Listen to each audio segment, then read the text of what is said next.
C'est l'une des priorités annoncées du gouvernement cette rentrée. Un nouveau plan de lutte contre le harcèlement scolaire devrait être dévoilé le 25 septembre. Un phénomène que connaît bien Audrey Bertrand, psychologue scolaire en Charente, et notre invitée ce soir. Bonsoir. Bonsoir. Vous venez de publier un petit livre illustré, Je me fais embêter, qui parle du harcèlement aux enfants de 3 à 10 ans. Alors, on va y revenir dans un instant. D'abord, je vous propose de découvrir 2 témoignages d'élèves victimes de harcèlement scolaire. Dans les 2 cas, les faits se sont déroulés au collège. Reportage d'Anne-Marie Baillarger et Estelle Autois.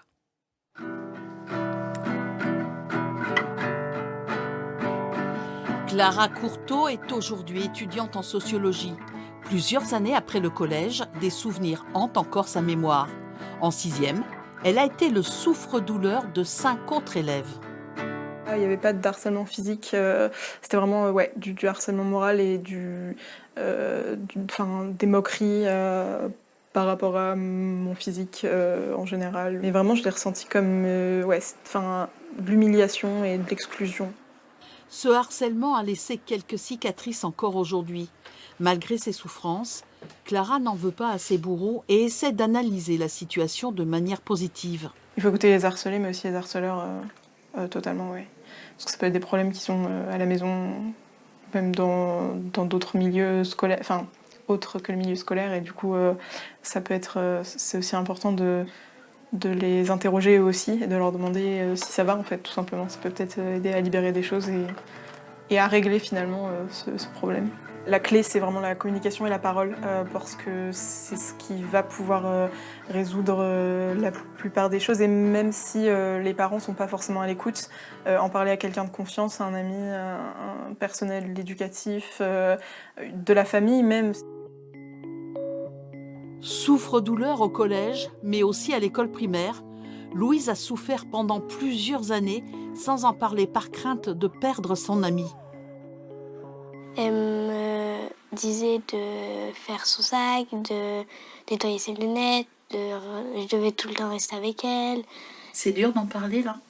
Oui, un peu. J'avais honte de le dire. J'avais honte j'avais honte de me faire harceler, embêter.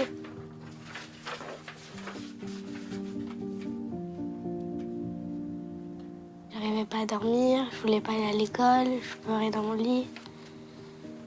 Et je voulais plus aller à l'école.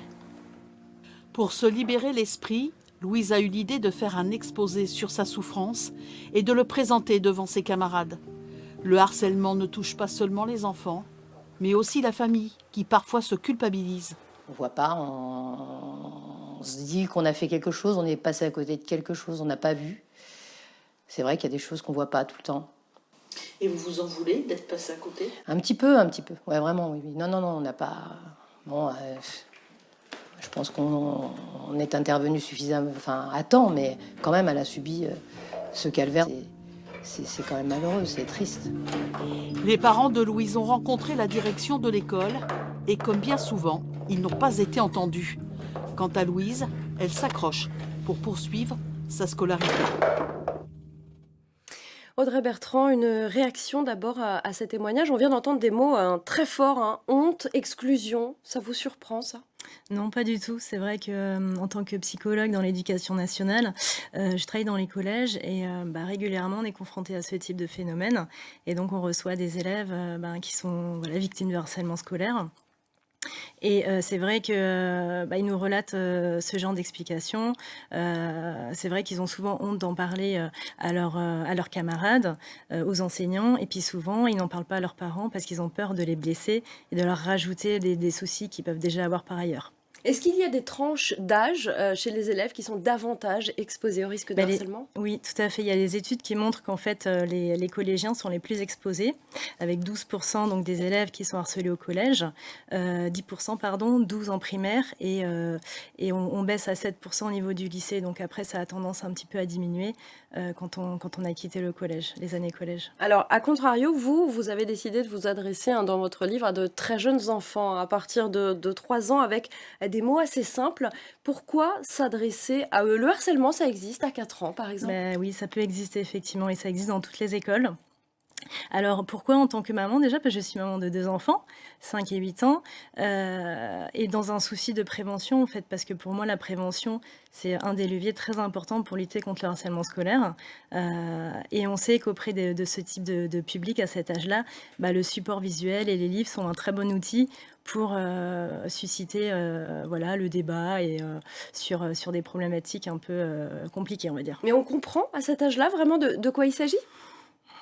C'est difficile à dire, mais c'est vrai qu'en passant par des images et puis des mots assez simples et en les sensibilisant au fait qu'il y a des victimes, des témoins et également des élèves auteurs de harcèlement, bah, ça paraît important de savoir qu'il n'y a pas que des victimes. En tant que témoin, on peut également, faire partie, et agir en fait et pas simplement, Il s'agit, de leur donner des armes le plus tôt possible, c'est ça? Exactement.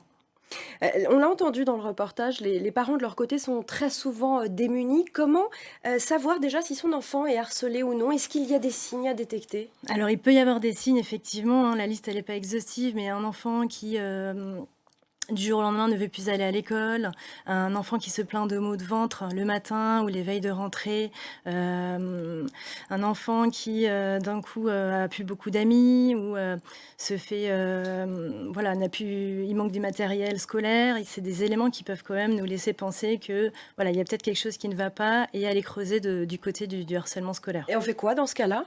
Eh ben, on parle avec son enfant, on le questionne, on aborde le sujet et puis on peut aussi se tourner vers l'établissement.